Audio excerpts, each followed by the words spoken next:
O ministro do Supremo Tribunal Federal, Alexandre de Moraes, concluiu hoje os interrogatórios no julgamento do núcleo crucial da tentativa de golpe de Estado.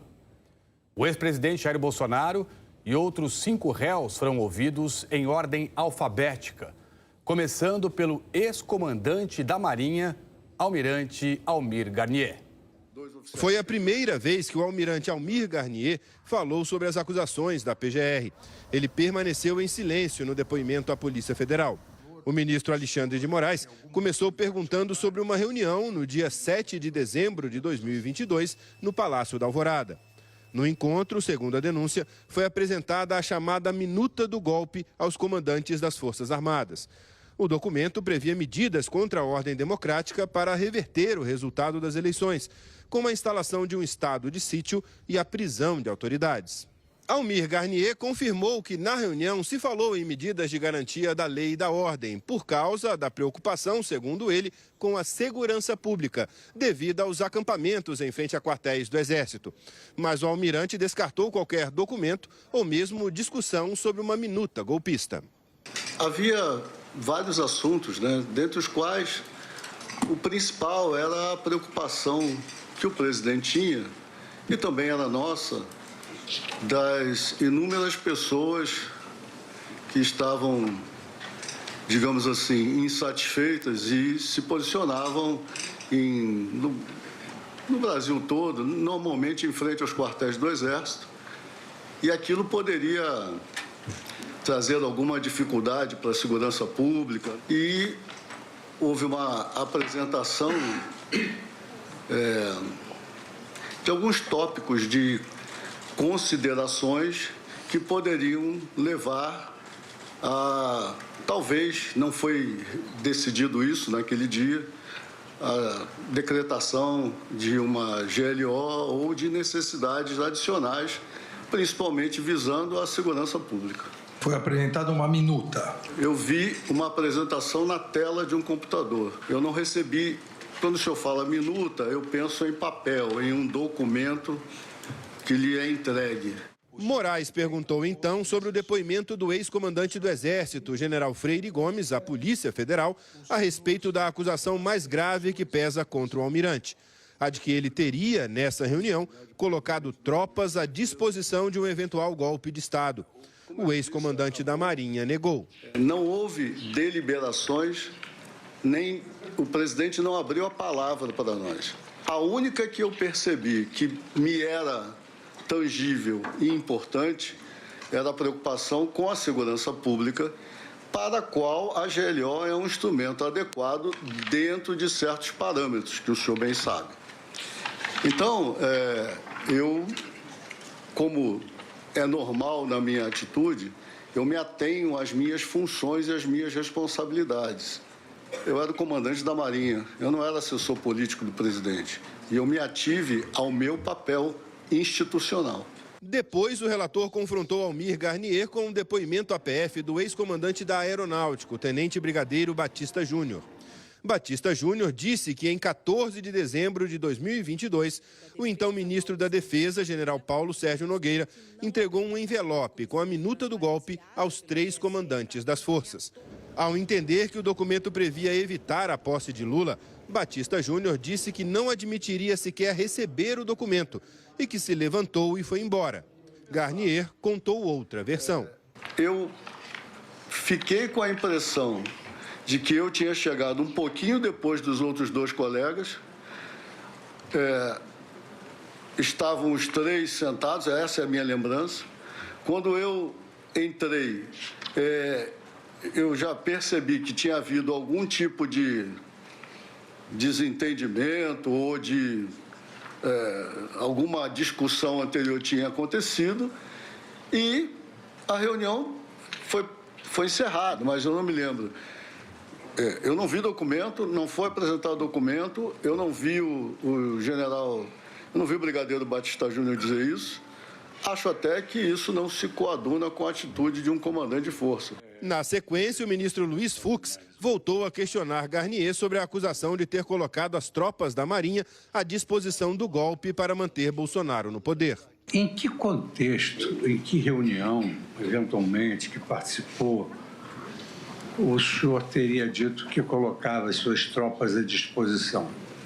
Senhor ministro, eu nunca usei essa expressão. Garnier foi o único dos ex-comandantes de Bolsonaro a não participar da cerimônia pública para a entrega do cargo ao sucessor, o almirante Marcos Sampaio Olsen. Questionado por Moraes sobre o motivo, disse que tinha feito um acordo com o então ministro da Defesa, Paulo Sérgio Nogueira, e os demais comandantes para as trocas ocorrerem ainda na gestão de Bolsonaro. E como a dele ocorreu em janeiro, ele comunicou ao sucessor que não participaria. Na sequência, foi a vez do ex-ministro da Justiça no governo Bolsonaro. Moraes quis saber sobre uma transmissão na internet em julho de 2021, em que o ex-presidente Jair Bolsonaro atacou sem provas as urnas eletrônicas. Anderson Torres disse que foi convocado pelo então presidente e que levou um documento com trechos de um relatório da Polícia Federal com sugestões de melhorias nas urnas, que falou apenas nos 4 minutos finais e negou que soubesse de fraude nas urnas eletrônicas. Tecnicamente falando, nós não temos nada que aponte fraude nas urnas eleitorais. Nunca chegou essa notícia até mim. Enfim, eu passava isso quando era questionado pelo presidente ou por qualquer autoridade, eu sempre passei isso. Moraes fez várias perguntas a Torres sobre falas do então ministro da Justiça na reunião ministerial de 5 de julho de 2022. Anderson Torres negou que tenha falado sobre qualquer tipo de ameaça ao STF ou ajudado a disseminar informações falsas sobre as urnas. Todas as minhas falas, eu nunca questionei a lisura do processo eleitoral, todas as minhas falas são em relação às sugestões de melhorias que os peritos me trouxeram naqueles documentos. Alexandre de Moraes também perguntou sobre a realização de bloqueios nas estradas no segundo turno das eleições. Segundo a PGR, Torres determinou que a Polícia Rodoviária Federal, vinculada ao Ministério da Justiça, realizasse essas operações para dificultar o deslocamento dos eleitores onde Lula liderava as pesquisas. Torres negou e afirmou que o objetivo era combater crimes eleitorais no país inteiro. Torres também confirmou que participou de uma reunião em outubro com várias autoridades, entre elas o então diretor da PRF, Silvinei Vasquez, mas que tratou apenas de questões operacionais. As instituições vieram, cada uma apresentou as suas dificuldades, apresentou as suas necessidades de recursos, de como é que estavam os planejamentos ali para a Operação Eleições. Moraes também quis saber sobre a ação de Anderson Torres no 8 de janeiro, quando ele era secretário de Segurança Pública do DF. Ele disse que a viagem de férias para os Estados Unidos, 2 dias antes dos ataques, tinha sido planejada meses antes e que deixou um protocolo de ações integradas que, segundo ele, não foi cumprido. Realmente, ministro, houve uma falha grave no cumprimento desse protocolo. É por isso que eu digo ao senhor, eu fui surpreendido com isso no domingo, né? Quando eu vi o que estava acontecendo aqui no domingo, eu tive informações, pedaços de informações, porque eu estava num parque na Disney. Quando eu tive a informação, eles já tinham entrado no Congresso e no Palácio do Planalto. Moraes perguntou por que uma minuta de um decreto golpista foi encontrada na casa dele. Eu levava diariamente 2 pastas para minha residência, uma delas contendo a agenda do dia seguinte, eventuais minutas de discurso, coisas nesse sentido, e outra com documentos gerais que vinham no Ministério. Eu realmente nem me lembrava dessa minuta, fui ver isso quando foi apreendido pela Polícia Federal, foi uma surpresa. A gente recebia minutas, ideias e uma série de coisas pelo WhatsApp, papel, e isso foi dentro de uma dessas pastinhas, ministro, e na minha casa foi colocado para ser descartado.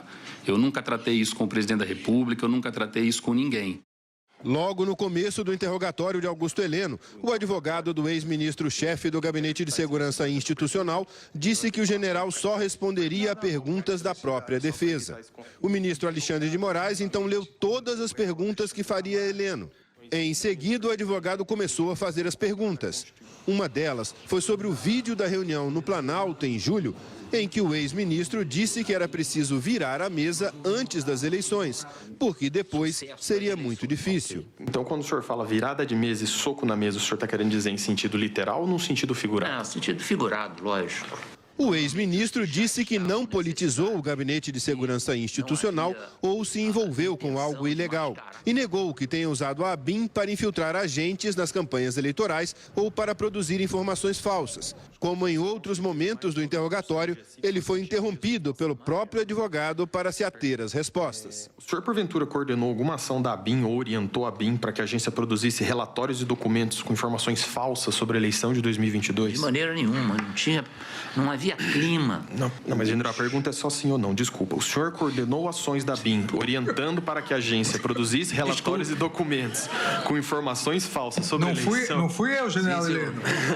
Que fique nos anais aqui do Supremo. Foi o seu advogado. Sobre a agenda encontrada pela PF, em que, segundo a acusação, o general fazia anotações sobre golpe de Estado, Heleno negou que ela fosse uma espécie de manual da tentativa de tomar o poder. Tal agenda tinha esse propósito, essa caderneta golpista, vamos assim dizer? De jeito algum. O conteúdo dessa agenda chegou a ser compartilhado com alguém? Não, essa agenda era pessoal. Perfeito. Mais à frente... Muito reservado.